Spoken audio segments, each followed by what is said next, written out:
One of the things that I really enjoyed about my time at Meadville Lombard Theological School was that we were part of a consortium of seminaries all affiliated with the University of Chicago Divinity School. So I was able to enroll in classes from several different seminaries, like the Lutheran School of Theology and the Catholic Theological Union. It was very enriching to be part of such a diverse and ecumenical community. I was often challenged, stretched, and broadened by the theologies of the other students. And this was especially true with international students, and in particular it was true with the students that were there from third world countries. The Catholic Theological Union in particular had many students at that time who were from third world nations all around the globe, and their perspectives were invaluable. So often they saw a whole unexplored side of an issue or challenged the status quo in ways that never even occurred to those of us that were there from North America. Several of the classes were seminar style, and so there was lots of open group discussion. The debates were spirited, but they were usually respectful, and agreement was extremely rare. Most of the time, no matter what the topic was, at least one or two people in the group were willing to challenge even the most sacred of tenets. The environment was conducive to speaking one's mind, and I never sensed that anyone was hesitant or reticent to say what they truly thought or felt. Except once. The topic of this seminar was liberation theology, and in case anyone needs a little bit of an explanation briefly, liberation theology is a theology that is an interpretation of Scripture from the perspective of the poor and the oppressed. Liberation theology has as its central tenet that to be a Christian is to seek justice for oppressed people. And in this worldview, the primary purpose of the gospel is to advocate for the oppressed. Liberation theology emerged as a distinct and valid theology in the late 1960s.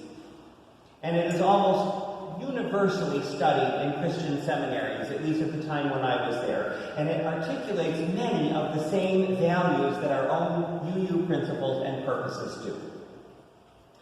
The discussion on this particular evening was centered on an article that we had read about South African apartheid. The piece had been a personal reflection written by a young black woman who grew up in South Africa under apartheid. And the piece had really touched all of us with its poignancy. The discussion that night was very emotional, and a few people were teary-eyed as they described the emotions that they had while they were reading and reflecting on the piece. However, there was one woman in the group whose name I can't recall who seemed almost angry while this discussion was going on. She was probably in her late 30s, and I believe she was originally from Pakistan. Prior to her study in Chicago, she had spent some time in Israel. She had been disturbed by the Palestinian hardship that she had seen, and in particular, she had been deeply moved by her visit with an elderly Palestinian woman whose home had been demolished. When there was a lull in the conversation, this woman spoke. "Forgive me," she said, "but I have a hard time understanding how Christians always find so much compassion for other oppressed people, but never any for the Palestinians." I could feel the discomfort and the tension set in before she was even done speaking. As she told her story of her visit to Israel, nearly everyone in the circle, myself included, began to feel a sense of unease. This woman was going to go there. She had just dared to touch one of the third rails of political and religious discourse, and she had done so in such a way that it almost required that at least a few of us would have to touch it with her. At first, it was quiet. It was obvious to everyone that no one wanted to speak. Finally, an older African-American woman named Elaine broke the tense silence. I avoid the topic because I learned a long time ago, she said, that showing any sort of sympathy to the Palestinians is too often interpreted as anti-Semitism. And as a descendant of slaves, I understand the deep pain of the Jewish people, and I don't want to say anything that would add to that pain, or in any way would appear to legitimize what was done to them. Wow, I thought. She pretty much summed up why I avoid speaking up on that topic as well. I felt so moved and so inspired and so grateful for what she had said that I decided to be the next person to speak. So I said, I certainly don't share Elaine's history of slavery, but I resonate strongly with everything else that she said. I, too, avoid the topic of the Palestinians for the same reasons. I, too, have learned to stay silent because, like Elaine, I understand that so often people hear my concerns as anti-Semitism, and that is not at all my intention. There was another pause. And then a young woman sitting to my right spoke next. She said that she too shared Elaine's feelings. And then the next person echoed what Elaine had said, and then the next did as well, and the next, until everyone in the group who spoke, and it was almost everyone, said essentially the same thing. That they did not feel that they could speak up about Palestinian suffering, because what they said might be interpreted as anti-Semitism, and they did not want to cause offense to Jewish people, nor did they want to in any way give the impression that they didn't recognize or care about the unique way that the Jewish people had suffered. As I wade into this topic this morning, I am fairly certain that this story resonates with many, if not all of us. I think it is something that we all understand, but we don't speak of it. And we don't even speak of the fact that we don't talk about it. And I believe that we probably all do it for the same reasons. Because we don't want to contribute, even accidentally, to anti-Semitic rhetoric. Because we don't want to hurt or offend a vulnerable group of people who have already suffered more than most of us have. Because we feel that we lack the insight or moral authority to even address the situation. Because we are convinced that there is no viable solution. Because we are afraid that our words will only cause further harm. And so, like the people in my seminar circle that evening, we remain silent on the issue, even when it is called to our attention. Because we don't want to cause any offense. We don't want to make a bad situation worse, and we have come to believe that there is no fair or just or compassionate way to honor both the Palestinians and the Israelis.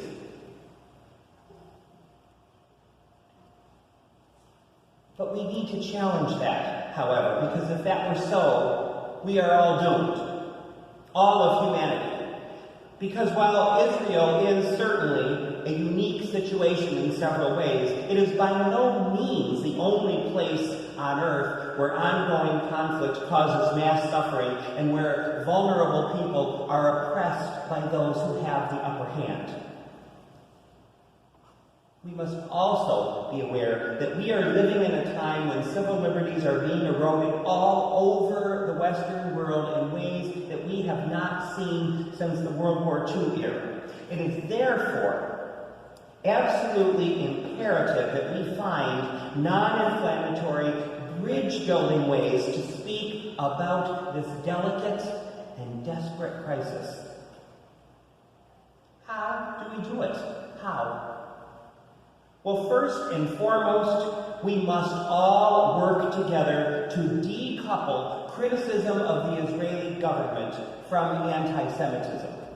A government of a democratic nation has a responsibility to ensure equal protection and opportunity to all of its citizens. And the Israeli government is a democratic government.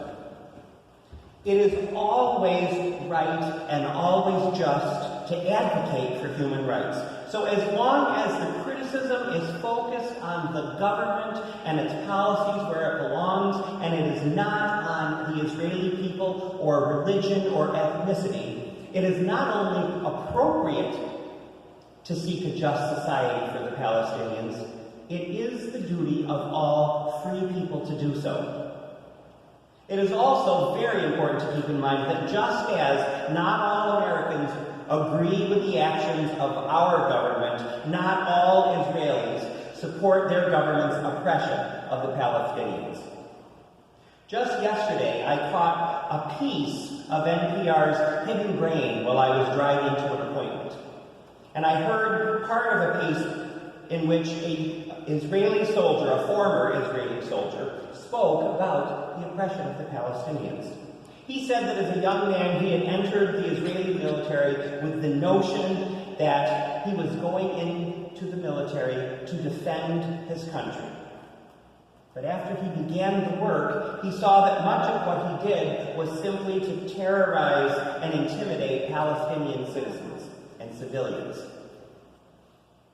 He is now speaking out from a perspective of one who was actually part of the oppression and is willing to call it out for what it is.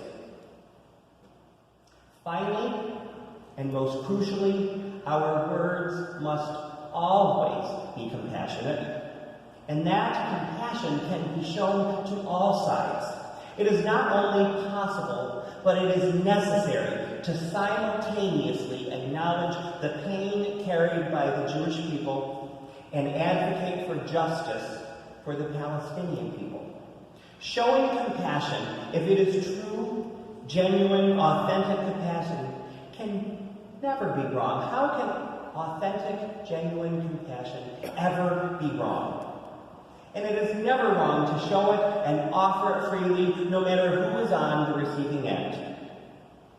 And it also, as I said in a sermon a few years ago, compassion is not a zero-sum game. It is a concept which is infinite. It grows exponentially wherever it is truly practiced. And wherever compassion truly lives, justice will follow. True compassion is not a finite commodity. Giving some of it to one group does not mean that there will be less of it left over for another group. True compassion is a recognition of the interrelation and interconnectedness of all things and all beings. It is the knowledge that the entire universe is one unified whole. It is the ability to identify with all suffering. And it is the recognition that as long as one suffers, we all suffer.